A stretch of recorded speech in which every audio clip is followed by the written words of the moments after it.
Hello everyone.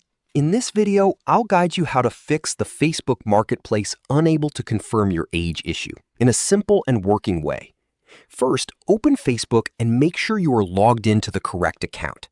This error usually happens when Facebook cannot verify your age from your profile information. Now, go to your profile settings and check your date of birth. Make sure it is correct and matches your real age. If it is wrong, update it carefully. But remember, Facebook may limit how many times you can change it. Next, try completing identity verification if Facebook asks for it.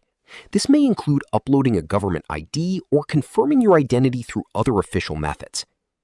Also, clear your app cache or reinstall Facebook to refresh the system, because sometimes the error is caused by temporary glitches. Make sure your account is not restricted or under review, because that can also block Marketplace access.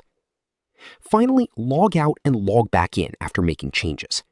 In most cases, this helps Facebook recheck your profile and fix the age confirmation problem. Subscribe the channel for more videos.